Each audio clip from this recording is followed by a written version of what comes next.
Moïse est mort, mais le peuple a peur. Mais Dieu voit la peur. Il voit la peur. Dieu connaît nos peurs. Il sait lorsque nous avons peur et il sait quand nous avons besoin d'être encouragés. Dieu le sait. Alors il vient et dit, fortifiez-vous et ayez du courage. Ce qui m'étonne surtout dans ces passages, c'est parce que Dieu n'est pas en train de dire au peuple, venez, je vais vous fortifier. Je vais augmenter votre force. Je vais augmenter votre courage. Mais Dieu dit, fortifiez-vous. Donc, il dit, c'est vous. Vous devez vous fortifier. Aujourd'hui, nous sommes au milieu d'Égypte et nous sommes au milieu de Babylone. Nous vivons dans Babylone aujourd'hui, dans l'Égypte aujourd'hui. Parce que les choses que nous voyons et les choses que nous entendons, ce sont des choses qu'on pratiquait en Égypte, même en Babylone. En Égypte, il y avait plusieurs dieux. Il y avait plusieurs dieux. Pharaon même était le premier dieu d'Égypte. Il y avait le dieu, le Nil était un dieu. Donc, il y avait plusieurs dieux en Égypte. Et les Égyptiens adoraient ces dieux. Aujourd'hui, il y a beaucoup de dieux. Il y a tellement de dieux qu'on ne peut même pas les compter. Ça, c'est un dieu qui a été créé par homme. Ça devient un dieu, pourquoi? Parce que quand ça nous prend tout le temps, ça devient un dieu. Les gens adorent ça. Maintenant, les réseaux sociaux sont devenus une façon d'adorer. Lorsque nous marchons derrière Dieu, amen, Dieu assure notre sécurité. Dieu assure notre sécurité. Même si on doit aller en prison, on ira en prison avec la certitude que Dieu va nous faire sortir dans ces prisons, comme Paul. L'apôtre Paul,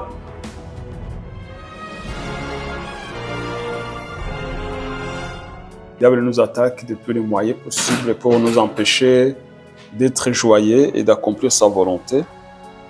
Et lorsqu'il nous attaque, Dieu nous défend. Amen. Moi aussi, j'ai une action de grâce parce que hier, je suis parti au magasin avec les filles. Et puis, vous savez, la clé de cet endroit, il est avec clé de contact de la voiture pour que je dois l'avoir avec moi tous les jours. Et puis, donc, on est parti au magasin. Je ne sais pas comment la clé s'est détachée. Et puis, il a été resté coincé dans le coffre, la fermeture du coffre. On est parti au magasin, j'avais la clé de la voiture. J'avais rien remarqué. Et puis, on a fait les courses. Quand on est arrivé, j'ai ouvert la voiture, le coffre, et puis je vois une clé qui tombe. Je dis, d'où vient cette clé-là? Je regarde, je vois le truc là, noir où c'est écrit. Je dis, cette clé, comment elle est détachée? Comment elle est arrivée déjà entre la fermeture, tout ce qu'on... Voilà. Donc, je me suis dit, si le Seigneur n'avait pas vraiment ne m'avait pas aidé pour trouver cette clé, ce matin, j'allais venir et puis je trouve pas la clé. Sans savoir même où elle est tombée. Donc, voilà. Je bénis le Seigneur pour cela. Amen, amen, amen. Alléluia, alléluia. Alléluia. Bon, nous vivons un temps difficile, mais qui n'est pas aussi difficile pour les enfants de Dieu, parce que le Seigneur nous a prévenus. Le Seigneur nous a prévenus qu'il y aura des moments difficiles, des temps difficiles à venir dans les derniers jours. Il nous a prévenus qu'il y aura des guerres, des bruits de guerre, des tremblements de terre, des inondations, toutes ces choses. Donc, même si la Bible ne parle pas d'inondations, mais ce sont des termes aujourd'hui qu'on utilise qu'à l'époque, il n'y en avait pas peut-être. Mais il y a tellement beaucoup de choses, de catastrophes qui se passent aujourd'hui qui nous montrent que la fin est tout près. Nous approchons vraiment la fin. Je ne sais pas si vous avez suivi ce qui s'est passé en Espagne. Un village entier détruit par l'eau, plus de 200 quelque chose de morts dans un pays européen. Hein? Vous pouvez imaginer dans un pays européen où l'inondation donc fait rage. C'est terrible. Donc, parfois, il y a des choses qui arrivent qui nous font oublier ce qui s'est passé l'année passée ou des années après. Donc, il y a eu des tremblements de terre au Maroc, en Turquie, et aussi, je pense, au Pakistan. Il y a eu l'inondation au Pakistan aussi. Il y a maintenant le Kaniki, je ne sais pas dans quel pays, mais à Afghanistan, je pense, où la température monte jusqu'à 50, quelque chose comme ça, et la pollution est énorme. Il y a en Amérique les ouragans, toutes ces choses qui se passent. J'ai suivi des journalistes qui étaient en train de commenter sur ce qu'un journaliste américain avait dit, qui est vraiment connu mondialement, Tucker Carlson. Il avait dit que l'ouragan qui a frappé, je sais pas, je pense que c'est la Californie, quelque chose, un État en Amérique, il a dit que ça, c'est la conséquence de l'avortement dans ces pays. C'est pas le réchauffement climatique. Lui, il a dit quasiment, c'est la punition de Dieu. Un journaliste professionnel, donc pour dire ces choses, ça a créé quand même un buzz sur l'Internet. Les autres journaux traditionnels ont dit non, c'est pas possible, cet homme-là, on doit lui retirer la licence parce que, voilà, il dit des choses. voilà, tu vois. Mais il y a des choses qui arrivent parce que les gens ne suivent pas Dieu. Et ces choses vont encore plus augmenter. Ils vont encore plus augmenter. On va avoir beaucoup de choses. Maintenant, il y a des gens qui sont calmes, hein, qui disent que avec le retour de Donald Trump, il va y avoir la paix, que les guerres vont finir, terminer. C'est fort possible. C'est fort possible. Mais il faut aussi comprendre que ce que la Bible dit est exact. Trump, c'est un homme bien, hein, il va faire bien pour l'Amérique, mais Trump n'est pas le sauveur de l'humanité. Il ne faut pas aussi que, surtout nous, les chrétiens, continuer à mettre tous nos crédits en cet homme-là, c'est pas bien. C'est un homme que Dieu a choisi, certes, selon ma compréhension, il est là pour faire le travail, comme Dieu a choisi des hommes comme Cyrus, comme Elihu et d'autres hommes que Dieu a choisis pour sa justice. Trump aussi, comme partout dans le monde, c'est Dieu qui élève des hommes pour... et voilà, c'est Dieu qui élève les hommes et c'est Dieu qui les élève. Donc, merci pour Trump, parce qu'il est parmi les gens pour que j'ai prié. C'est vraiment un homme politique que j'ai pris le temps pour prier pour lui. Donc, j'ai béni le Seigneur pour cela, pour sa réélection. Et j'ai prié qu'il puisse aussi accomplir beaucoup de choses qui vont avec la volonté de Dieu. Qui vont vraiment avec la volonté de Dieu et que d'autres pays aussi puissent suivre pour apprendre de ce qu'il va faire, s'il va continuer à marcher selon la volonté de Dieu. Amen. Amen. Donc, il n'est pas le sauveur de l'humanité. Il ne va pas arrêter des catastrophes naturelles. Non. C'est un homme comme nous que Dieu a choisi pour l'Amérique. Amen. Amen. Nous allons partager la parole de Dieu que nous trouvons dans Deutéronome chapitre 31, le verset 6 et le verset 8. Deutéronome 31, verset 6 et verset 8.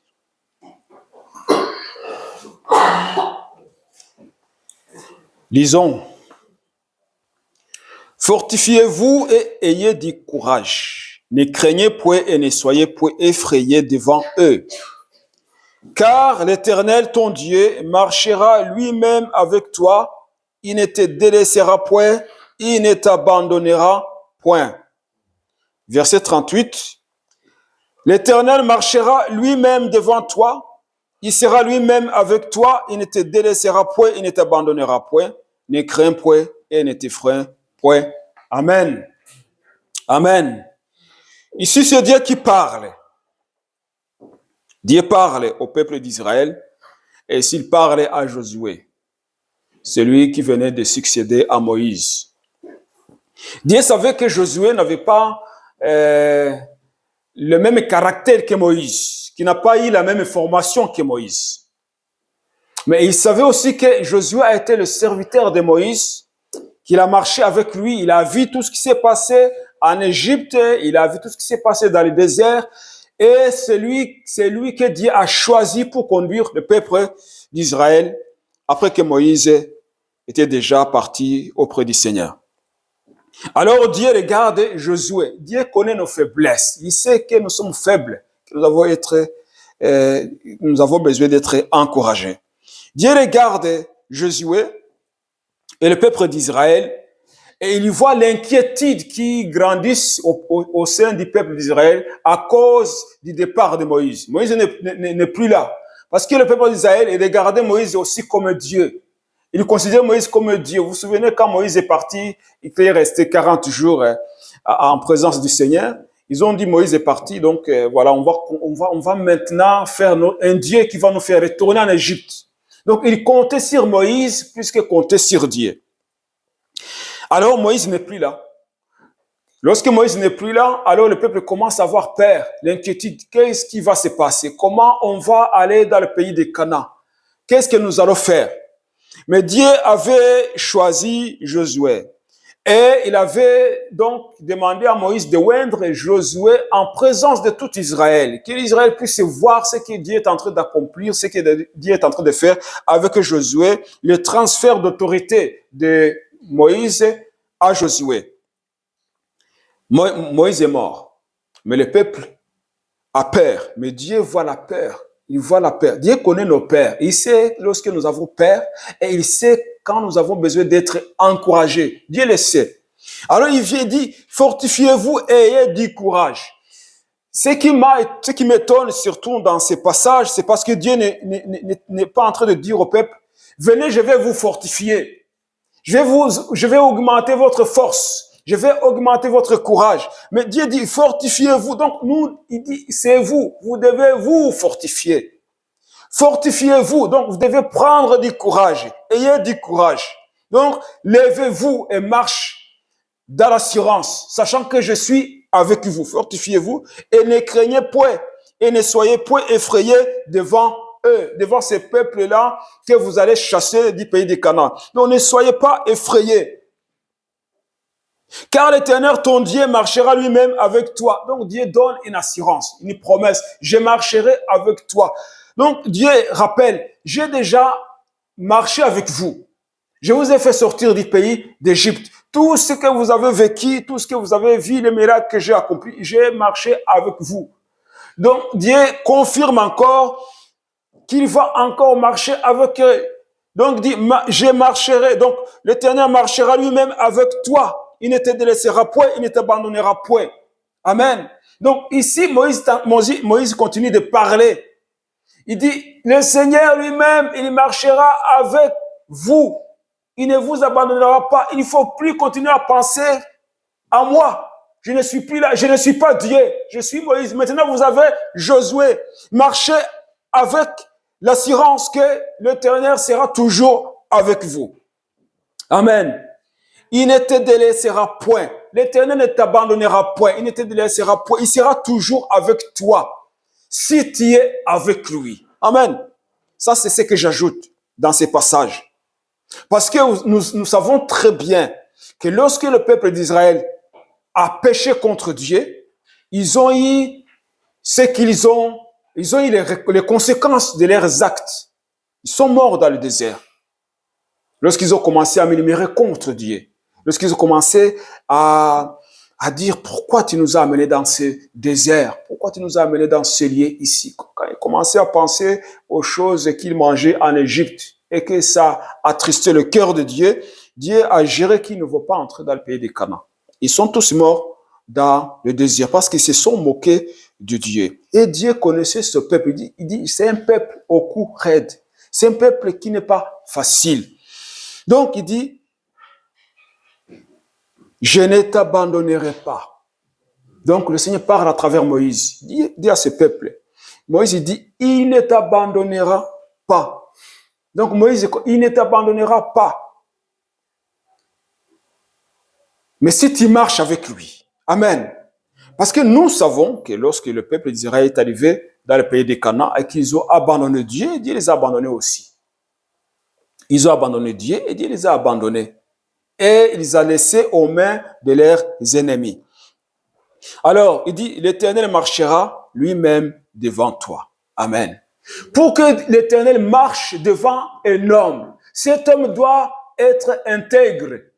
Amen. Il doit être intègre. C'est ce que Dieu a dit à Abraham. Marche devant moi et sois intègre. Et Abraham, il a écouté ces paroles et il a pratiqué ce que le Seigneur lui a dit. ce que le Seigneur lui a demandé. Alors, il est devenu l'ami de Dieu. Abraham a commencé à marcher avec Dieu. Abraham connaissait Dieu. Il entendait la voix de Dieu. Et il a écouté ce que le Seigneur lui a dit. Il a pris au sérieux les promesses de Dieu, malgré qu'il était vieux. Même si les promesses a duré et qu'il a écouté la voix de sa femme, mais Abraham n'a pas douté de Dieu. Amen. Abraham n'a pas douté de Dieu. Il a marché devant l'Éternel. Mais ici, Moïse dit au peuple d'Israël, l'Éternel marchera lui-même devant toi. Il sera lui-même avec toi. Il ne te délaissera point, il ne t'abandonnera point, ne crains point et ne t'effraie point. Amen. Le peuple est en train d'écouter. Josué est en train d'écouter parce que maintenant Josué dit, maintenant je vais conduire ce peuple. Je ne suis pas Moïse. Je sais les difficultés que Moïse a eues. Donc, Josué avait intérêt de chercher plus l'Éternel que Moïse. Parce que s'il avait expérimenté tout ce que Moïse a vécu avec ses peuples, alors que Moïse était un homme qui pouvait lever son bâton et des choses se passent, et que le peuple n'arrivait pas à l'écouter, c'était très dur pour Josué. On ne peut pas l'imaginer, mais pour Josué, c'était très difficile. Lorsqu'on lit le livre de Josué, on voit que le Seigneur est venu plusieurs fois lui dire « Fortifie-toi, Josué. Fortifie-toi, Josué. Prends courage. Je serai avec toi. Que ces livres ne s'éloignent pas de ta bouche. Hein? Ce que Moïse a écrit, ce que Moïse a fait, tu dois te remémorer toutes ces choses afin que tu puisses vaincre, pour que tu puisses rester ferme. » Et Josué a écouté Dieu. Amen. Et il a marché dans la crainte de Dieu. Et cette génération qui est née dans le désert, ces peuples qui est né dans le désert, et les jeunes qui sont sortis d'Égypte, c'était une nouvelle génération. Ils ont vu comment leurs parents sont morts dans le désert. Ils ont enterré leurs parents, ils ont enterré les grands-parents et leurs parents, ils les ont enterrés. Il n'y en avait plus des hommes de plus de 20 ans qui sont sortis en Égypte. Il n'y en avait plus. Alors, ils savaient que ce Dieu-là est un Dieu sérieux. Amen. C'est un Dieu sérieux. Et notre Dieu est un Dieu sérieux. Ces paroles que Moïse a dit au peuple d'Israël, ce sont les paroles que le Seigneur nous dit aujourd'hui. Aujourd'hui, nous sommes au milieu d'Égypte et nous sommes au milieu de Babylone. Nous vivons dans Babylone aujourd'hui, dans l'Égypte aujourd'hui. Parce que les choses que nous voyons et les choses que nous entendons, ce sont des choses qu'on pratiquait en Égypte, même en Babylone. En Égypte, il y avait plusieurs dieux. Il y avait plusieurs dieux. Pharaon même était le premier dieu d'Égypte. Il y avait le dieu, le Nil était un dieu. Donc, il y avait plusieurs dieux en Égypte. Et les Égyptiens adoraient ces dieux. Aujourd'hui, il y a beaucoup de dieux. Il y a tellement de dieux qu'on ne peut même pas les compter. Ça, c'est un dieu qui a été créé par homme. Ça devient un dieu, pourquoi? Parce que quand ça nous prend tout le temps, ça devient un dieu. Les gens adorent ça. Maintenant, les réseaux sociaux sont devenus une façon d'adorer. Parce que les gens, ils passent tout le temps en faisant comme ça. Tu fais comme ça, tu fais comme ça, tu fais comme ça. L'image, tu fais comme ça, tu fais comme ça, tu fais comme ça, tu fais comme ça. Ça tourne, les images. Et toutes ces images, ça entre dans ta tête. Ces images vont prendre toutes tes pensées. Lorsque tu commences à prier, si tu es un enfant de Dieu, tu vas commencer à prier, il y a ces images qui arrivent. Il y a ce que tu as entendu qui entre dans ton cerveau. Tu es capturé par toutes ces choses-là. Ça, ce sont de Dieu. Qu'aujourd'hui, les gens ne peuvent pas savoir si c'est un Dieu ou pas. En Égypte, parce que ce sont des gens qui ne connaissaient pas l'Éternel. Ok? Alors, ils avaient les crapauds, c'était de Dieu. Les chats, c'était de Dieu. En Égypte, ils adoraient des chats, ils adoraient des crapauds. Ils adoraient beaucoup de choses. Pourquoi? Parce que c'est comme ça qu'on les avait enseignés. Ils avaient grandi dans ces choses, on les avait enseigné ces choses, et ils savaient que ces choses, il y a un Dieu de la pluie, il y a un Dieu de la fertilité, il y a un Dieu, je sais pas, il y avait plusieurs dieux à chaque saison, chaque chose avait leur Dieu en Égypte. Et aujourd'hui, c'est la même chose. La science est devenue un Dieu aujourd'hui. La technologie est devenue un Dieu aujourd'hui. Les gens ne cherchent plus l'Éternel, le vrai Dieu. Parce qu'ils disent que la science, on n'a pas besoin de ces choses. Il y a la science. Et la science de ce monde, elle est corrompue. On va vous dire que une personne peut choisir son sexe. Ça, c'est la science. Ils disent que la science approuve ces choses. Et ça, c'est la science de ce monde, c'est pas la science de Dieu. Et les enfants qui grandissent dans cette atmosphère, les enfants qui apprennent ces choses, qui ne connaissent pas l'Éternel, ils vont croire que ce qu'on leur dit est vrai. Ils vont croire ces choses, ils vont grandir dans ces choses, ils vont commencer à pratiquer ces choses, comme les Égyptiens qui ne connaissaient pas l'Éternel, jusqu'au moment où ils ont commencé à dire, le Dieu de ces Hébreux-là, il est plus fort que nos dieux. Même les sorciers commencent à dire, non, non, non, non. Il n'y a pas d'autre Dieu plus fort que le Dieu de cet homme-là. Ils ont dit à Pharaon, écoute Pharaon, il faut laisser partir ces peuples-là. Parce que leur Dieu, il va nous exterminer. Parce qu'il n'arrivait plus à produire les mêmes choses que Moïse produisait. Parce que Dieu a laissé les sorciers pendant jusqu'à 4 prodiges. Donc, ils ont fabriqué les bateaux en serpent, ils ont changé le Nil en sang aussi, parce qu'ils avaient des pouvoirs. Ils avaient des pouvoirs. Le diable les avait donné les pouvoirs. Il y a des pouvoirs dans le monde de ténèbres. Il y a des choses qui se passent. Quand on vous dit, quand on regarde dans le cinéma et que tu vois quelqu'un qui est en train de voler sur un balai, on va dire non, ça c'est de la science-fiction. Ce sont des choses que les gens inventent. Ce n'est pas des inventions. Ce sont des choses qui existent. Ce sont des choses qui existent. Moi, j'ai un témoignage d'un homme de Dieu qui est parti en Afrique. Il nous a donné le témoignage ici en Belgique. Il était parti comme missionnaire en Afrique. Et puis, ils étaient dans une réunion de prière dans l'église où il était en train de servir le Seigneur. Il passait une veillée de prière. Ils ont prié toute la nuit. Mais il y avait des sorciers qui passaient dans l'espace là-bas, là où ils étaient. Puisqu'ils étaient en train de prier, ces sorciers ont passé au-dessus de leur église. Mais ils ont été bloqués là. Et tombés sur le toit et restés sur le toit. Quand ils ont sorti, donc ils ont entendu des bruits, les gens qui tombent sur le toit, mais ils n'ont pas fait attention, continuer à prier. Mais quand ils sont sortis, lorsque les soeurs commençaient à s'élever, ils sont sortis de cette église, ils ont vu des gens nus au-dessus du toit. Donc, comment vous êtes arrivés là-bas? Ces gens devraient maintenant se repentir parce qu'ils ont vu qu'il y a une puissance là-bas qui les ont retenus, qui est plus fort que leur maître. En Égypte, ils ont vu la puissance de Dieu. Ils ont vu comment ce Dieu-là peut faire pleuvoir le feu. Ils ont essayé de produire la même chose, mais ils n'ont pas réussi. Mais comme ils sont restés sur leur position, nous avons nos dieux. Ils ont leur dieu, nous avons nos dieux. Mais jusqu'au moment où ils ont perdu, chaque famille a perdu le premier-né. Ils ont compris que ce Dieu-là, il est terrible. On ne peut pas rivaliser avec ce Dieu. C'est un Dieu terrible. Il faut qu'on laisse ce peuple partir. Ils avaient compris. À quel prix ils ont compris. Donc aujourd'hui, les gens ne comprennent pas. Ils continuent à croire à ce qu'on le dise aujourd'hui. Parce que le diable, il a vraiment travaillé fort dans la société que nous vivons aujourd'hui. Le système le système aujourd'hui qui nous dirige. Ce système-là, il est tellement corrompu. Tellement corrompu que quand un enfant, on dit que ton enfant, tu dois apprendre à ton enfant les bonnes manières. Tu apprends à ton enfant comment vivre dans la société. Tu apprends à ton enfant que c'est un homme, il doit grandir comme un homme. Tu apprends à ta fille que c'est une fille, elle doit grandir comme une fille. Mais qu'est-ce que les gens disent aujourd'hui? Non, ce n'est pas comme ça qu'on doit éduquer les enfants. Il faut les laisser choisir. Et aussi les orienter selon ce qu'ils sentent. Donc, on ne peut pas même les punir. On ne peut pas les montrer les droits chemins. Parce que ces droits chemins, pour eux, c'est mauvais chemin. Le droit chemin n'est plus un droit chemin. C'est un chemin corrompu selon eux, sur la société d'aujourd'hui. C'est ce qui se passe aujourd'hui dans ce monde. Mais le Seigneur, il dit, à travers la bouche de Moïse, tu ne dois pas avoir peur de ces gens-là.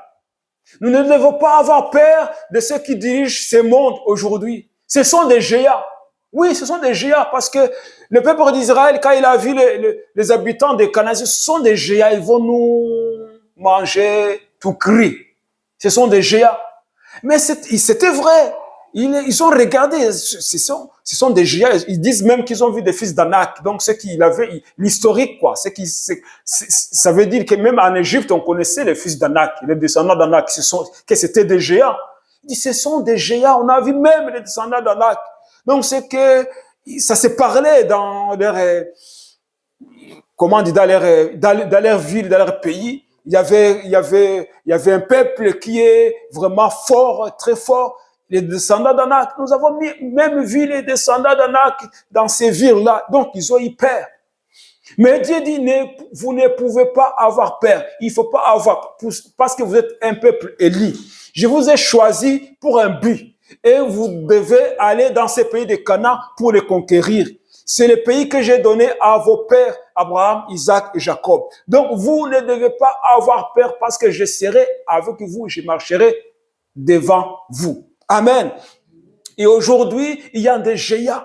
Il y a des géants qui nous font peur. Les politiques qui nous font peur. Nous avons vécu ça. On a vu ça il y a 4 ans maintenant. Qu'on a vu ces choses. Comment ils ont fait peur à toute la population.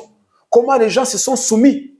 Nous voyons ces choses-là et maintenant les conséquences sont là. Mais ces géants ne peuvent même pas parler de ce qu'ils ont fait. Mais ils savent ce qu'ils ont fait. Mais aujourd'hui, on voit les conséquences des gens qui ont écouté ces géants.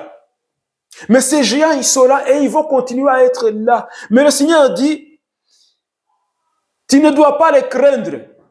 Tu ne dois pas avoir peur. Tu dois rester ferme dans ta foi, dans tes sentiments. Tu dois rester ferme dans ce que tu crois. Parce que je serai avec toi. Amen. Je serai avec toi. Je ne t'abandonnerai pas. Tu dois tout simplement avoir la foi que je serai avec toi. Ne pas seulement le dire, mais le croire aussi. C'est en croyant que le Seigneur marchera avec toi que je vais marcher avec toi. Amen. Parce que souvent, nous avons tendance, et c'est la vérité, c'est Jésus qui a dit, Jésus a dit, demande, tu recevras. Amen. Nous demandons et nous recevons. Mais il y a quelque chose qui se cache dans cette promesse.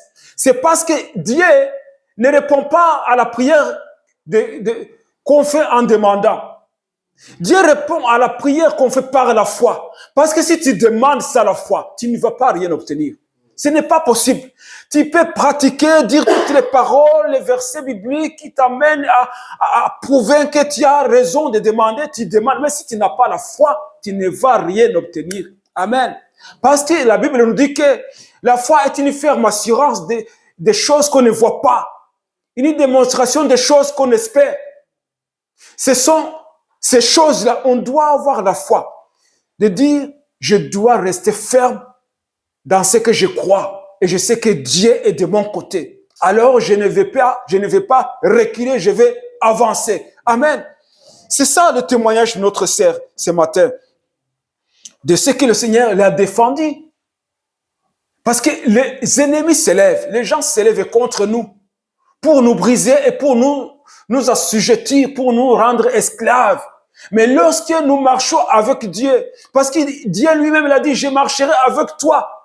Mais Dieu ne va pas marcher avec nous si nous ne voulons pas marcher avec lui. Mais si nous voulons marcher avec Dieu, il marchera avec nous. Les géants de l'époque, ce sont les mêmes géants aujourd'hui. Le roi Salomon l'a dit, sous le ciel, il n'y a rien qui a changé. Il n'y a rien qui change. Les géants de l'époque, ce sont les mêmes géants d'aujourd'hui. Les Goliaths de l'époque, ce sont les mêmes Goliaths d'aujourd'hui. Mais lorsqu'il y a un homme qui s'élève, ces géants tombent. David s'est élevé parce que David il savait que Dieu marchait avec lui. C'est pour ça qu'il a dit, je t'attaque au nom de l'Éternel que tu as insulté. Je ne t'attaque pas de ma propre force, non, ou de ma propre volonté. Je t'attaque au nom de l'Éternel que tu as insulté. David savait que le Seigneur était avec lui.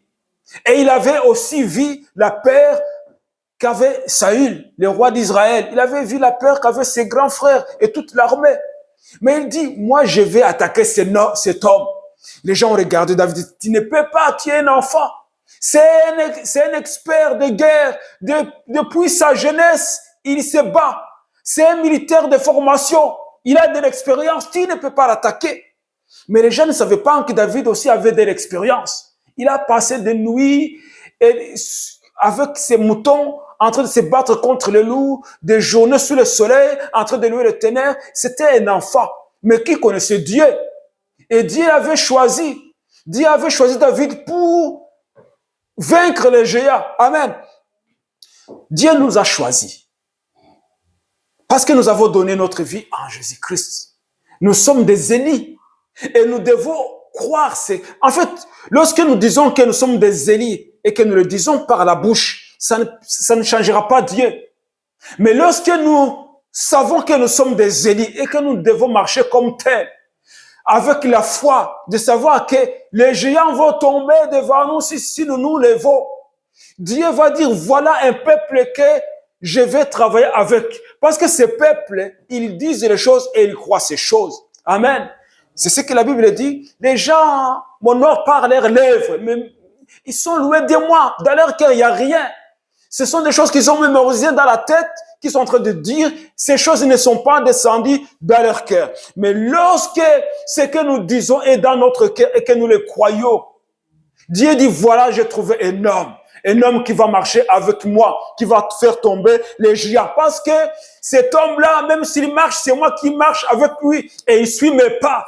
Amen. Il suit mes pas. Mais si Dieu marche et que moi je marche derrière Dieu et puis je commence à dévier à gauche et à droite, Dieu va dire, celui-là, il ne marche pas avec moi.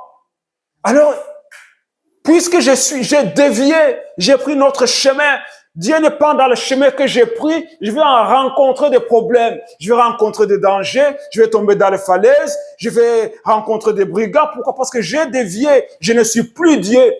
Alors que Dieu il a dit, je marcherai devant toi. Alors, si Dieu dit, je marcherai devant toi, ça veut dire que je dois le voir. Je vois celui qui marche devant moi. Parce que mes yeux ne sont pas derrière ma tête, ils sont devant moi. Donc, je vois quelqu'un qui marche devant moi. Donc, Dieu dit, je marcherai devant toi. Amen. Alors, le peuple d'Israël, comme ils ne pouvaient pas voir Dieu comme ça, ils n'avaient pas vraiment la foi. Alors, Dieu avait dit à Moïse, vous avez construit une arche.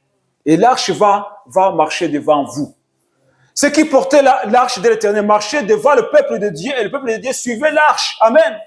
Et l'arche représentait la présence de Dieu. Et nous n'avons pas besoin de l'arche. Amen. Nous n'avons pas besoin de l'arche. Pourquoi? Parce que l'arche, là où il se trouvait, l'arche se trouvait dans les lieux tressés. Et il y avait un rideau qui empêchait le peuple de le voir. Et ce rideau a été déchiré lorsque Jésus-Christ est mort à la croix de Golgotha. Parce que Jésus, il a tout accompli. L'arche représentait Jésus-Christ. Et le lieu tressé représentait Jésus-Christ. Tout ce qui était dans le temple représentait Jésus-Christ. L'autel représentait Jésus-Christ. Et Jésus-Christ est venu pour accomplir toutes choses, afin que nous n'avons plus besoin d'aller à Jérusalem dans le temple, nous n'avons plus besoin de faire des sacrifices, parce que Jésus représentait toutes ces choses. Maintenant, Jésus l'a dit, je marcherai avec vous. C'est ce qui est écrit en Hébreux chapitre 11. En Hébreux chapitre 11, verset 6. Lorsque Jésus dit, en Matthieu 28, verset 20. Lorsque Jésus dit, et voici, je suis avec vous tous les jours jusqu'à la fin du monde. Je suis avec vous tous les jours jusqu'à la fin du monde. Quand le Seigneur dit, je suis avec vous, ça veut dire quoi? Il n'est pas avec nous quand on est ici, dans sa maison en train de l'adorer. Il n'est pas avec nous quand on est dans notre chambre de prière à la maison, tout simplement. Il est avec nous partout. Que nous soyons ici, dans son temple, que nous soyons dans la chambre privée où on prie le Seigneur, que nous soyons dans le métro, dans le bus, dans le train, dans l'avion, il est avec nous. Nous devons avoir cette assurance que Jésus marche avec nous comme il a promis. C'est lorsque nous le croyons et que nous marchons avec cette assurance que nous remportons des victoires. Pourquoi? Parce que nous savons que ce n'est pas moi qui vais entrer dans ces bureaux. Jésus marche avec moi et il marche devant moi. Il me devance dans ses bureaux, je ne dois pas avoir peur. Si les choses ne vont pas bien dans ces bureaux, c'est que Jésus-Christ n'approuve pas que je travaille dans ces bureaux. Vous comprenez? Donc si je dois aller quelque part et que je sais que je dois passer une interview où il y a des... Donc si ça ne marche pas, Parce que j'ai l'assurance que Jésus-Christ est avec moi. Si ça ne marche pas, je dois louer le Seigneur. Je dis merci Seigneur parce que ça n'a pas marché. Parce que c'est pas ta volonté. Amen. Mais si c'est la volonté de Dieu, même si c'est un dossier qui doit prendre des mois et des mois pour approuver la candidature, mais si tu es avec Dieu, ça va marcher d'un coup. Pourquoi? Parce que Jésus, il est là. Et il sait très bien que c'est ta place. C'est lui qui veut te mettre à cet endroit. Alors, Dieu nous dit, je ne t'abandonnerai pas. Je ne te délaisserai pas. Je marcherai avec toi. Amen. Je marcherai avec toi. Le peuple d'Israël a écouté Dieu. Ils ont écouté Josué. Ils ont commencé à suivre Josué. Cette génération avait vu que leurs parents sont morts parce qu'ils ont murmuré contre le Seigneur. Alors, ils ont commencé à marcher derrière Josué. Et Josué marchait derrière Dieu. Amen. Ils ont traversé le Jourdain. Ils ont conquis les villes. Ils ont démoli les murailles de Jéricho. Ils ont pris Canaan par la foi et par la force. Parce que le Seigneur avait dit à Josué, maintenant, voici le pays de Canaan que j'ai donné à Abraham, à Isaac et à Jacob. Maintenant, lève-toi, bats-toi et va saisir ces pays. Dieu avait donné ces pays à Abraham. Dieu n'a pas pris son peuple dans le désert. Allez, je vous prends et je vous mets dans ces pays. C'est tout. Et les ennemis, moi, je vais les tuer moi-même. Je vais les... Non, il a dit, vous allez vous battre. Vous allez vous battre pour saisir ces pays. Amen. Si vous acceptez de vous battre, je me battrai avec vous. Je serai votre commandant. Je serai celui qui vous conduit. Mais si vous acceptez, si vous n'acceptez pas, alors à ce moment-là, vous allez subir les conséquences. Nous vivons aujourd'hui dans un monde où il y a tellement de challenges. Il y a des guerres, des guerres spirituelles, des attaques spirituelles qu'on ne voit pas. Ils sont là. Mais lorsque nous avons les yeux spirituels, on les voit. On les voit. On voit ces choses. On les sent. On sait qu'il y a quelque chose qui ne va pas. On sait qu'il y a une attaque à la maison, on le sait. Lorsqu'on est sensible au Saint-Esprit, on sait qu'il y a quelque chose qui ne va pas. Et on doit se battre contre ces choses. Parce qu'il y a tellement de choses qui ne vont pas. Lorsqu'on est sensible à l'esprit, on marche avec un collègue, on sait qu'il y a quelque chose qui ne va pas. Moi, parfois, il y a des moments que je suis en face de quelqu'un, mais il y a une odeur qui arrive, mais la personne, elle est bien habillée. Même avant, c'était un parfum qui sentait. Mais il y a une odeur qui sort. Je dis, mais c'est quoi cette chose? Une odeur qui, donc, nauséabonde. J'ai appris à discerner les odeurs des démons. C'est une odeur. On dirait vraiment que la personne a fait ses besoins sur lui. Alors qu'il a aucun problème. Alors, je sens que celui-là, il a vraiment il y a les démons qui commencent à se manifester. Donc, quand on est sensible au Saint-Esprit, il y a des choses qu'on voit, il y a des choses qu'on entend. Donc, ces choses-là. Et comment on peut être sensible au Saint-Esprit? C'est parce que nous marchons derrière Jésus. Et il marchait devant nous. Amen. Et lorsqu'on marche derrière Jésus-Christ, nous ne devons pas avoir peur des choses qui se disent aujourd'hui. Nous ne devons pas avoir peur de nos lendemains. Parce que nous savons que nos lendemains sont assurés. Pourquoi? Parce que Dieu nous a donné sa promesse. Jésus a dit, je serai avec vous. Amen. Quand il dit à ses disciples, je serai avec vous.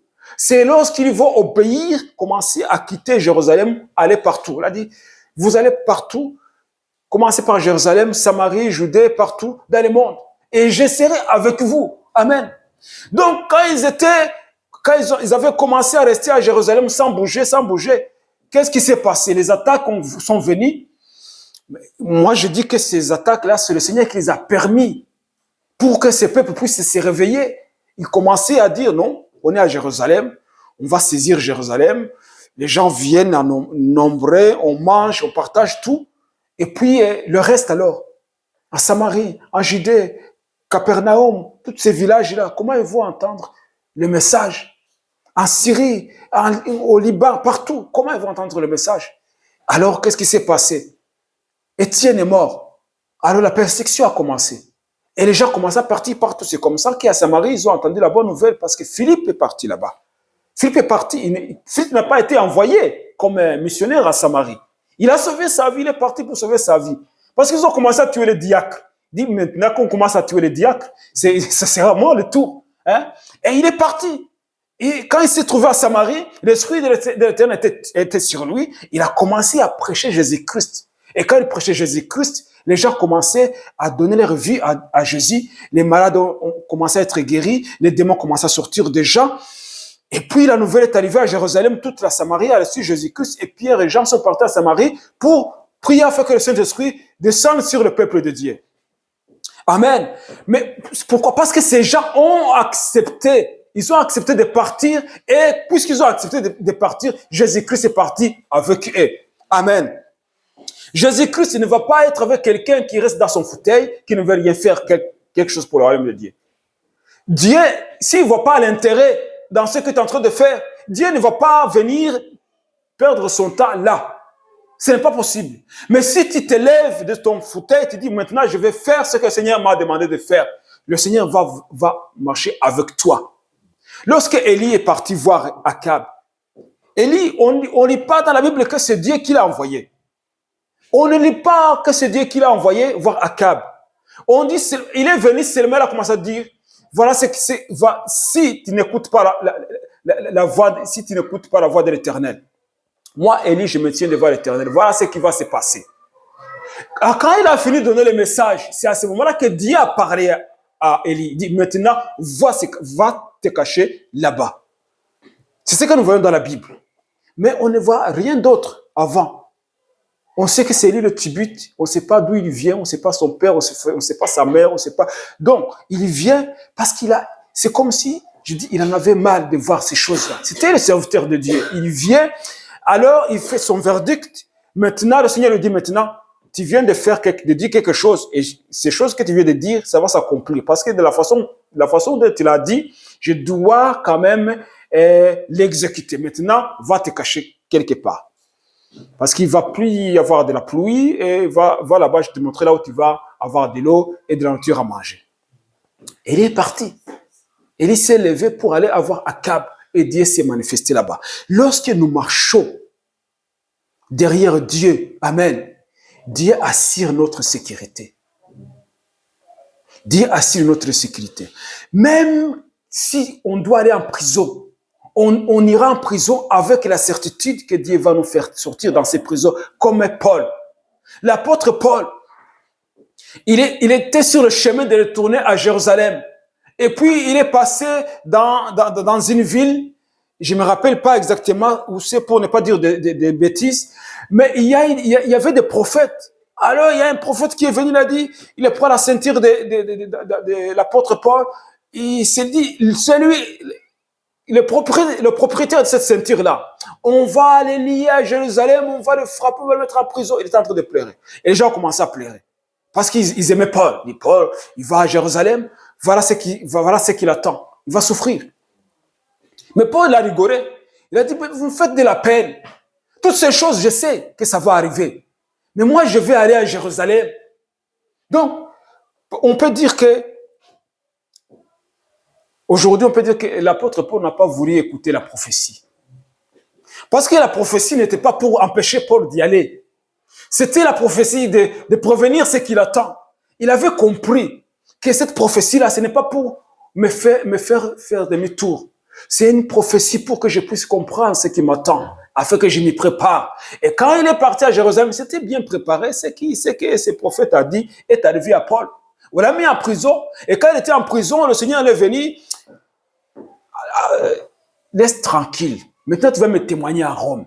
Amen. Tu vas me témoigner à Rome. Donc, l'apôtre Paul, puisqu'il avait décidé de marcher avec le Seigneur, même dans la souffrance, le Seigneur était avec lui.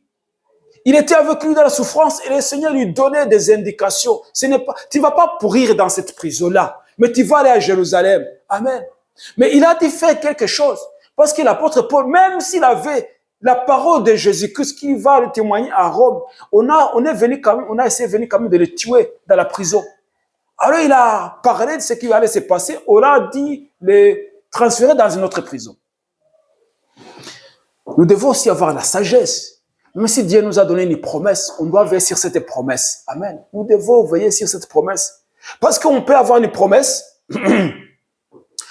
et ne pas saisir cette promesse-là. C'est déjà arrivé maintes fois. C'est arrivé à Moïse. Moïse, Dieu lui a dit, va sortir mon peuple du pays d'Égypte, amène-les dans le pays de Canaan. Dieu n'a pas dit, tu vas l'amener dans le désert, et après le désert, il y a quelqu'un qui va continuer lorsque toi tu seras mort. Non. Dieu a dit, tu vas amener mon peuple dans le pays de Canaan, le pays que j'ai promis à Abraham, Isaac et à Jacob. Moïse avait la mission d'amener le peuple d'Israël jusqu'en Canaan. Mais Moïse, parce qu'il a fait quelque chose qui n'a pas plu au Seigneur, le Seigneur a dit, maintenant tu ne vas plus aller en Canaan. Tu vas mourir ici. Moïse a dit, priez plusieurs fois pour que Dieu puisse le pardonner, qu'il puisse aller jusqu'à Canaan. Mais Dieu a dit, non, tu n'y iras pas. Donc, on a des prophéties, on a des promesses. Mais si nous ne veillons pas sur ce que le Seigneur nous a dit, ces choses-là ne vont pas s'accomplir. Et on va commencer à dire, Dieu est menteur. Non, Dieu n'est pas un menteur. C'est parce que nous sommes sortis de la voie de Dieu. On a dévié, on n'a pas continué à marcher derrière Dieu. On a pris à gauche ou à droite. Et là, le chemin est devenu long. Et même si on doit une fois revenir sur le chemin, là où se trouvaient les promesses, on a déjà dépassé. Nous avons dépassé là où il y avait des promesses parce que nous avons dévié, on a pris un raccourci. Et alors, qu'est-ce qui s'est passé? On arrive au bout, les promesses étaient au milieu, on a dépassé les promesses, on n'a pas eu de promesses. Pourquoi? Parce que nous n'avons pas marché derrière Dieu. Nous n'avons pas marché dans l'intégrité derrière Dieu. Nous avons eu peur. Nous avons commencé à avoir peur de ce que les gens disent. Les gens disent ceci, disent cela, et nous avons eu peur. Et le peur a fait que nous avons pris des décisions, où nous avons accepté des choses. Il y a des choses qu'on accepte, qu'on ne devrait pas accepter. J'ai lu un livre d'un homme de Dieu il a dit, moi, je ne m'assois pas avec les gens qui parlent négativement. Lorsque j'entends les gens qui commencent à dire, oh, je vais mourir bientôt, il dit, moi, je fais mes oreilles et je quitte ces gens-là. Je ne m'associe pas à ces gens qui parlent négativement, qui disent, oh, je ne peux pas avoir ces choses, ou je ne peux pas arriver à ces choses. Il dit, non, ça c'est le manque de foi. Alors, il dit, moi, j'ai décidé d'avoir la foi et de ne jamais douter de la capacité, de la puissance de Dieu à accomplir sa parole. Donc, il dit, je ne m'associe pas aux gens qui parlent comme ça. Mais c'est un homme de Dieu. Il dit, même si c'est un pasteur, quand il commence à parler comme ça, moi, je m'écarte de lui. J'ai pris affaire avec lui. Donc, il dit, nous devons avoir la foi, l'assurance, que ce que Dieu a dit, il va l'accomplir. Mais il va accomplir avec la personne qui va rester intègre, qui va marcher avec lui. Donc, une personne je ne veux pas avoir peur. Le peuple d'Israël, ils ont eu peur dans le désert et ils sont morts dans le désert. Et Dieu dit, à travers la bouche de Moïse, il dit, l'Éternel marchera lui-même devant toi. Si l'Éternel marche devant moi, je ne dois pas avoir peur. Je dois rester confiant de savoir que Dieu m'a donné la promesse et il va tenir sa promesse. C'est pas un menteur, c'est pas un homme pour mentir, ni un fils de l'homme pour se repentir. Amen. Notre Dieu est bon. Il est juste. Il est juste. Amen. Alors, dans le psaume 91, chapitre 91, verset 15 jusqu'au verset 16, la parole dit, c'est l'Éternel qui parle et dit, il m'invoquera et je lui répondrai. Je serai avec lui dans la détresse. Je le délivrerai et je le glorifierai. Je le rassasierai de longs jours et je lui ferai voir mon salut. Amen. Donc le Seigneur, il dit, si ce peuple m'invoque, s'il m'appelle, amen, je l'écouterai, je lui répondrai, je serai avec lui dans la détresse, je le délivrerai et je le glorifierai, je le rassasierai de longs jours et je lui ferai voir mon salut. Parce qu'il a la foi. Puisqu'il a la foi, il a l'assurance que le Seigneur qui a donné la promesse, il va tenir ses promesses. Comme le Seigneur a dit à Jérémie, invoque-moi, je te répondrai. Donc le Seigneur nous invite à l'invoquer. Si j'invoque l'Éternel, il va me répondre. Invoque-moi, je te répondrai. Je serai avec toi dans la détresse. Donc Dieu sait que nous pouvons avoir la détresse. On va passer dans des temps difficiles. C'est que le Seigneur a dit, si tu traverses le feu, je serai avec toi. Si tu traverses la tempête, je serai avec toi. Amen. Donc le Seigneur ne nous a pas dit qu'il n'y aura pas de tempête, il n'y aura pas de feu, il n'y aura pas de problème. Non, le Seigneur ne nous a pas promis une vie sans problème. Il ne nous a pas promis une vie sans guerre. Il ne nous a pas promis une vie sans maladie. Il ne nous a pas promis une vie sans pauvreté. Il nous a promis une vie de victoire si nous nous accrochons à lui. Donc il dit, il m'invoquera et je lui répondrai. Amen. Donc ça veut dire que si je suis dans la détresse, si je suis dans les problèmes, si je suis dans l'angoisse, dans la maladie, dans une situation difficile, je dois invoquer. Et comme il a dit, il m'invoquera, je lui répondrai. Il va me répondre. Alors il dit, je serai avec lui dans la détresse. Donc, quand le moment viendra où je serai dans la détresse, dans des situations difficiles, dans les combats, j'invoquerai le Seigneur parce que c'est ce que sa parole dit et il me répondra. Amen. Il me répondra. Et il dit, je les délivrerai et je les glorifierai. Dieu a délivré David de la gueule des lions et des loups. Et il a délivré devant Goliath. Il a délivré devant tous ses ennemis. Ce Dieu-là n'a pas changé. Il est le même. Amen. Dieu a délivré Daniel de la fosse aux lions. Devant les lions n'ont pas touché à Daniel. Ce Dieu, il est toujours le même. Dieu a délivré Joseph. Joseph était allé mourir parce que on avait menti qu'il a touché la femme de Potiphar. Et c'était un esclave. Et un esclave n'a pas de droit. Un esclave ne peut pas avoir un avocat. Joseph allait mourir. Mais parce que Dieu avait un plan sur Joseph, Potiphar n'a pas levé sa main sur Joseph. Dieu a délivré Joseph de la main de Potiphar. Il a délivré de la main du chef de la prison jusqu'au moment où il est arrivé à l'objectif de Dieu, être le dirigeant, le leader en Égypte. Parce que Joseph, il était intègre. Joseph était intègre. Il n'a pas commis le péché. Il n'a pas voulu coucher avec la femme de Potiphar. Il a respecté son Dieu et il a respecté son maître. Amen. Et Dieu l'a délivré. Si Dieu dit, il m'invoquera et je lui répondrai, c'est parce que c'est la vérité. Qui va invoquer l'Éternel et qui va répondre? C'est celui qui intègre. C'est celui qui refuse le compromis. C'est celui qui dit, je ne vais pas marcher dans les ténèbres, je vais marcher dans la lumière. Je vais prendre la résolution d'obéir à la parole de Dieu, d'obéir à ce que la parole de Dieu me dit. À ce moment-là, celui-là, quand il invoquera le Seigneur, il va répondre. Amen. Je serai avec lui dans la détresse. Il a été avec Jérémie dans la prison. Mais Jérémie, à cause de la souffrance, ne voyait pas Dieu. Mais Dieu était là. Et Dieu dit à Jérémie, invoque-moi, je te répondrai. Mais Jérémie n'écoutait pas. Et Dieu vient la deuxième fois, invoque-moi, je te répondrai. Mais il était avec lui dans cette fosse-là où on l'avait jeté, Jérémie. Et Jérémie l'a invoqué l'Éternel et le Seigneur l'a délivré. Amen. Il m'invoquera et je lui répondrai. Si on invoque l'Éternel et que l'Éternel ne répond pas, il faut nous poser la question. Est-ce que je marche avec lui, je marche derrière lui, ou est-ce que j'ai pris notre chemin? Parce que le Seigneur dit, je ne t'abandonnerai pas. Ce n'est pas le Seigneur qui nous abandonne, c'est nous qui abandonnons Dieu. Et lorsque nous abandonnons Dieu, Dieu nous abandonne aussi. Mais Dieu ne nous abandonnera jamais en premier. Ce n'est pas possible. Vous avez vu un père qui abandonne son enfant? Les parents élèvent leurs enfants et donnent tout ce qu'ils peuvent les donner. Et après, quand les enfants deviennent adultes, majeurs, ils abandonnent leurs parents. Ils abandonnent leurs parents. Mais il n'y a pas un parent qui peut abandonner son enfant. Ce n'est pas possible. Un bon parent, vraiment, ne peut pas abandonner son enfant. Alors, c'est les enfants qui abandonnent les parents. On les voit souvent quand il y en a qui mettent leurs parents dans les maisons de repos parce qu'il n'y a pas d'autre choix. Il y a d'autres qui les mettent dans les maisons de repos pour se débarrasser d'eux. Ça, c'est inconstant, c'est la vérité. Il y en a qui les aiment, mais ils n'ont pas les moyens de s'en occuper. Mais ils préfèrent quand même les mettre dans les maisons de repos. Et ces enfants-là, ils aiment leurs parents, et ils les visitent. Et de temps en temps, ils vont les voir. Mais il y a d'autres qui les mettent dans les maisons de repos et c'est au revoir et merci.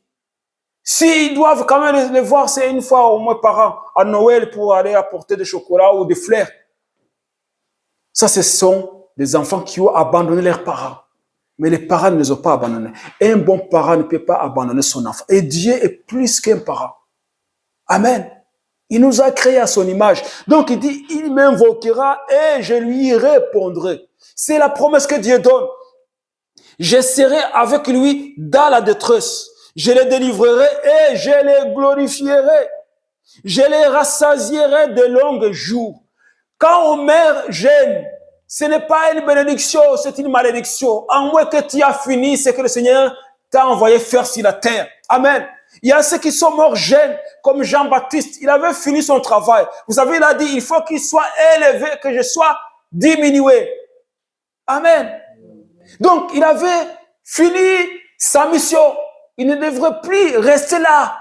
Sinon, ça serait de la concurrence déloyale. Mais il avait fini sa mission et puis il est mort jeune. Amen.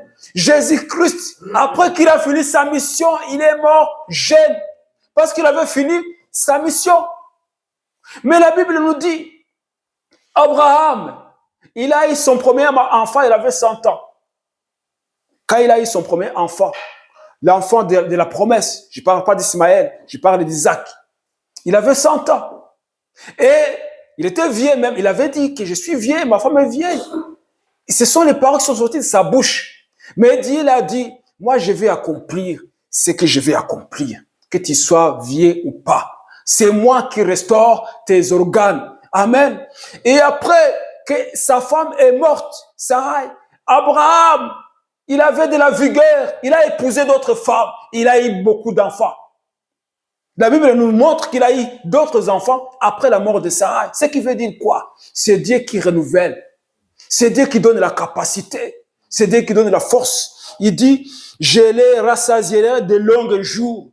Ce n'est pas des jours où on va passer en train de dormir, on ne sait pas différencier le goût, on n'entend plus rien, on ne voit rien, on est vieux, donc on devient un fardeau. Ce n'est pas ça. Rassasier de longs jours, c'est de vieillir et de dormir et aller au Seigneur avec toute sa force. Ça, la Bible nous montre que il y a des hommes qui ont été arrivés à l'âge qu'aujourd'hui on ne peut même pas arriver, mais ils avaient toute leur énergie, leur force. La Bible nous montre Moïse. La Bible dit Moïse, à 120 ans, il avait toute sa force, son énergie. Il voyait clair, il entendait clair. C'était un homme qui montait toujours la montagne, qui descendait la montagne à 120 ans. C'est un homme qui avait de la force, un homme qui jugeait le peuple. Donc il avait toute son intelligence à 120 ans. Moïse n'est pas mort parce qu'il était vieux.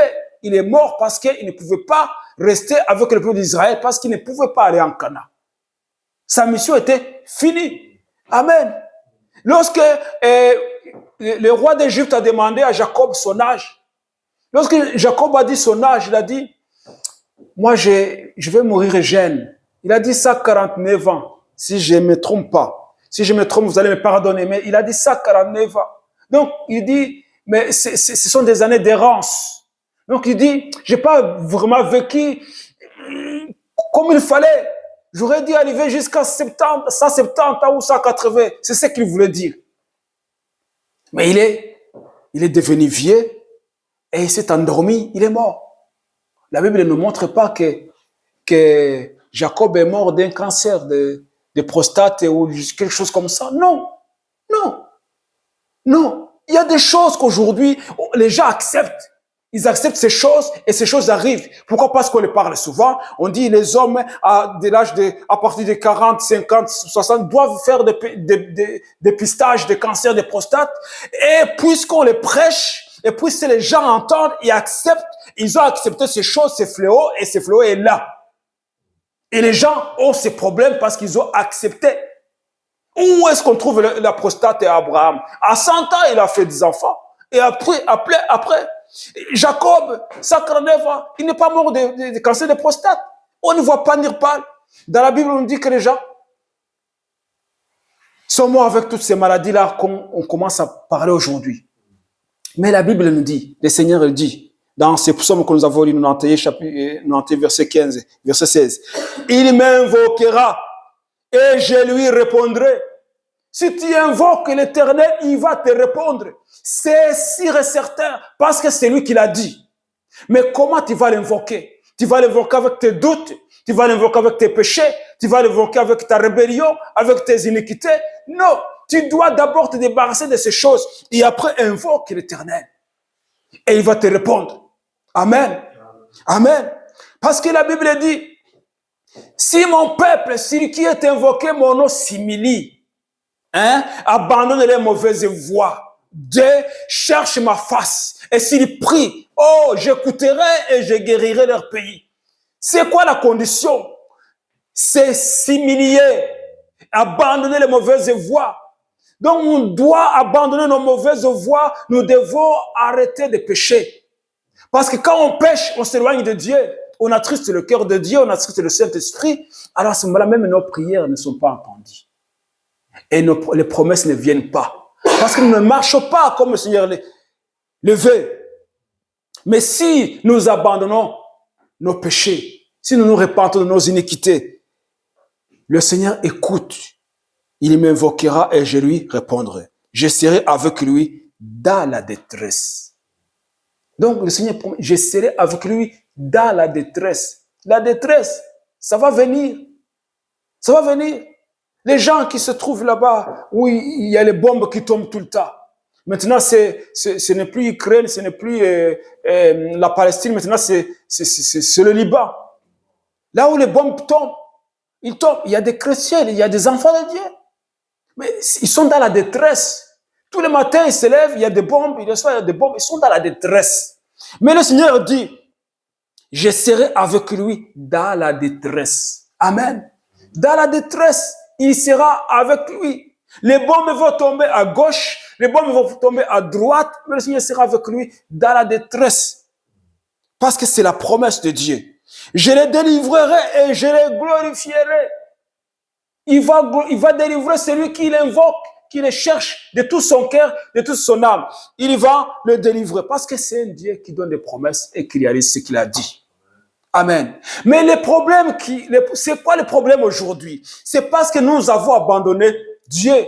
Nous avons abandonné l'Éternel. La Bible nous montre clairement que même dans l'Ancien Testament, lorsque les peuples sont arrivés dans le pays des promesses, et quand ils ont abandonné l'Éternel, Dieu les a laissés et leurs ennemis sont venus les attaquer.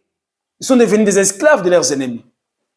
Parce qu'ils ont abandonné leur Dieu, ils ont commencé à adorer des idoles. Alors le Seigneur ne marchait plus avec eux. Ils allaient se battre, ils perdaient la guerre. Parce que le Seigneur ne marchait plus avec eux. Ils avaient abandonné l'Éternel. Mais si nous n'abandonnons pas notre Dieu, nous allons remporter des victoires. Qu'est-ce que le Seigneur nous demande de faire? Qu'est-ce que le Seigneur te demande de faire aujourd'hui? Il y a des choses que le Seigneur t'a déjà dit.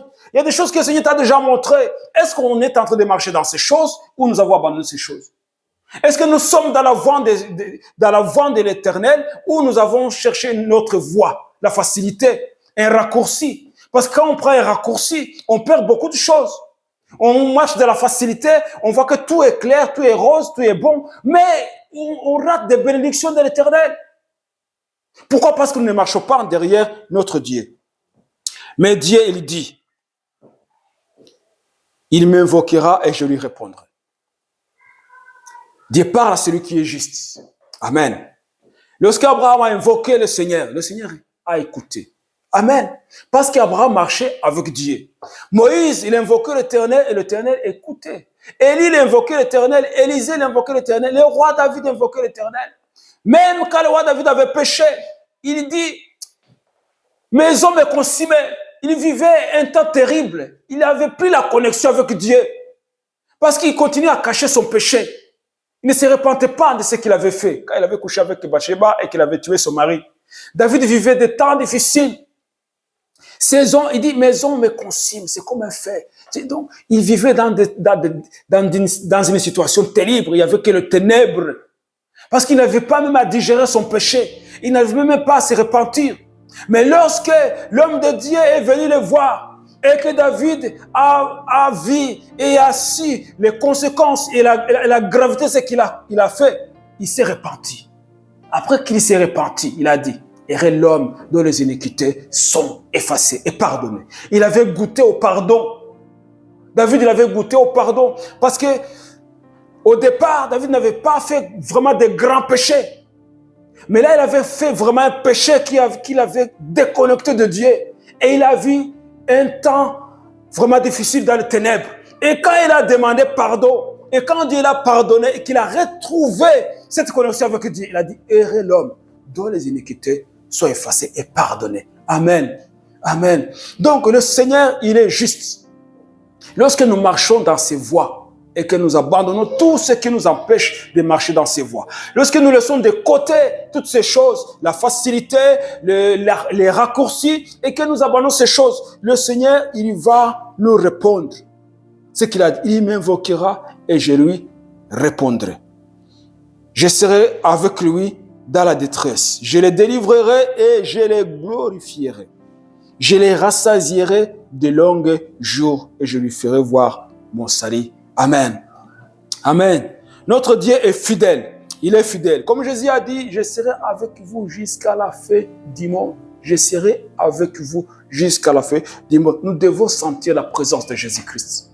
Nous devons vraiment sentir sa présence. Nous devons vivre sa présence. Nous devons expérimenter sa présence. Si nous n'expérimentons pas la présence de Dieu, nous allons expérimenter la présence des mauvais esprits.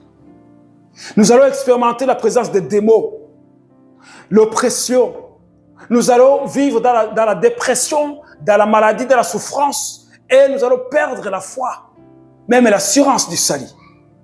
Parce que nous ne marchons pas avec Jésus. Mais si nous marchons avec Jésus-Christ, amen, nous allons avoir la victoire sur tous nos ennemis. Alors nous marcherons comme Moïse a dit au peuple d'Israël, il marchera avec toi, il ne t'abandonnera pas, il ne te délaissera pas. Amen. Amen. Donc nous devons avoir la foi en celui qui a donné la promesse, en celui qui a dit je serai avec toi, je ne t'abandonnerai pas. Donc nous devons avoir cette foi, comme Hébreux chapitre 11 verset 6 le dit. Or sans la foi il est impossible de lui être agréable. Sans la foi il est impossible d'être agréable à Dieu. On peut, comme je l'ai dit, on peut se mettre à genoux, prier, et on peut veiller, on peut jeûner, mais si nous n'avons pas la foi, et nous ne sommes pas agréables à Dieu. Dieu répond à la foi.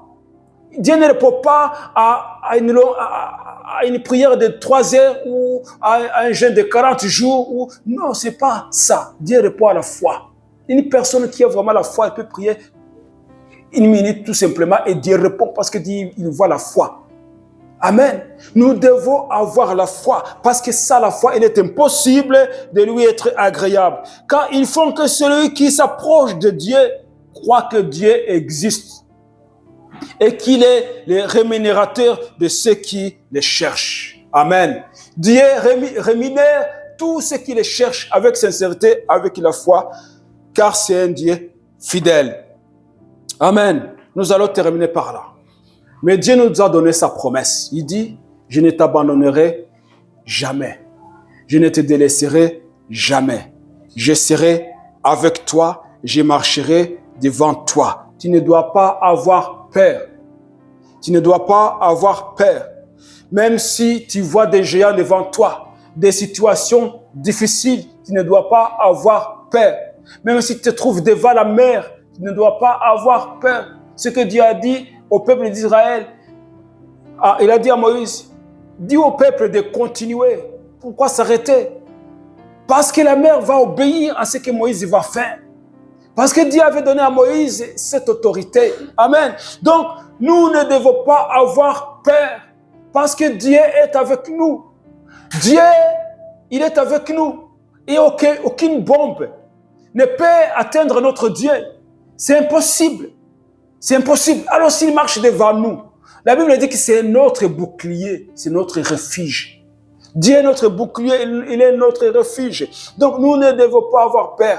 Nous devons avoir peur si nous ne marchons pas avec Dieu. Si nous n'avons pas l'assurance du salut, on doit avoir peur. Mais si nous avons l'assurance de notre salut, que nous savons que nous avons reçu Jésus-Christ dans notre vie et que nous marchons selon les chemins qu'il a tracés pour nous et qu'il marche devant nous, nous ne devons pas avoir peur. Nous devons avancer devant les géants. Les géants sont là, ils vont rester là, ils ont existé, ils continuent à exister, mais nous devons savoir que Dieu est avec nous, que les géants vont tomber. Amen. Donc les géants vont tomber. Il y a des géants dans nos familles, il y a des géants dans la société, il y a des géants partout où nous sommes, il y a des géants. Mais ces géants ne doivent pas nous faire peur. Pourquoi? Parce que Dieu est de notre côté. Et la Bible dit, si Dieu est pour nous, qui sera contre nous? Si Dieu est pour moi, qui sera contre moi? Personne ne peut être contre moi parce que Dieu est de mon côté. Amen. Et Dieu sera toujours de mon côté si je marche dans ses voies. Comme je vous ai dit, donc les gens qui ont les mauvais esprits, ils ont une odeur nauséabonde. Et cette odeur, Dieu ne les supporte pas. Donc si nous marchons dans le péché, si nous vivons dans le péché, nous avons une odeur nauséabonde que Dieu ne supporte pas, que le Saint-Esprit ne supporte pas, que Jésus-Christ ne supporte pas. Mais si nous nous repentons, le sang de Jésus nous lave et nous donne un parfait céleste. Et à ce moment-là, nous marchons avec Dieu et nous dégageons cette odeur agréable de Dieu. Amen. Que Dieu nous aide. Que Dieu nous aide et nous donne cette assurance que celui qui a donné la promesse, il est fidèle de l'accomplir. Et c'est Dieu. Dieu donne ses promesses et il les accomplit. Parce que Dieu n'est pas un homme pour mentir, ni le fils de l'homme pour se repentir. Il est juste, il est droit et il est fidèle. Amen. Prions le Seigneur. Père Céleste, nous bénissons ton nom, nous te glorifions et nous te magnifions. Nous avons vu dans ta parole que tu nous as donné ta promesse. Tu as dit que tu ne nous abandonneras jamais. Tu ne nous délaisseras jamais. Tu seras avec nous. Tu marcheras devant nous. Tu nous exhortes à ne pas avoir peur. Seigneur Jésus, et nous savons que tu es fidèle à tes promesses et à ta parole. Tu es le Dieu qui sonne nos cœurs, tu nous connais. Tu connais nos faiblesses. Même lorsque nous sommes dans l'inquiétude, tu les vois. Et que nous avons peur des choses de ce monde, du lendemain, tu les vois. Mais tu es le Dieu qui nous pardonne.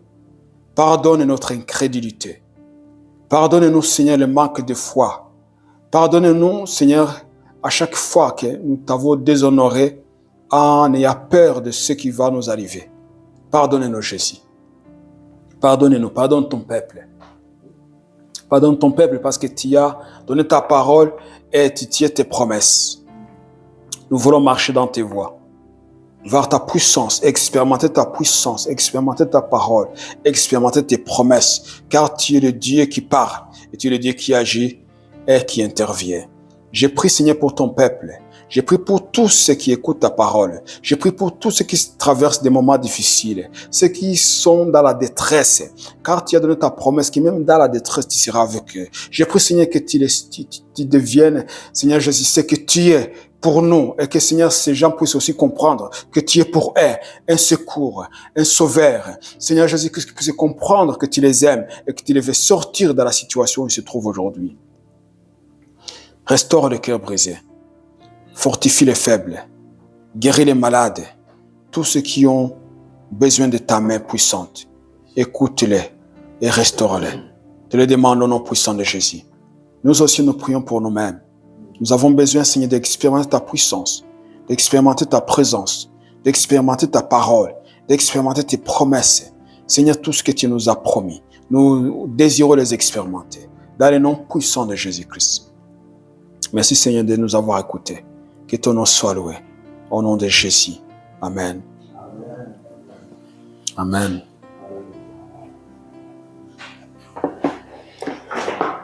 Amen.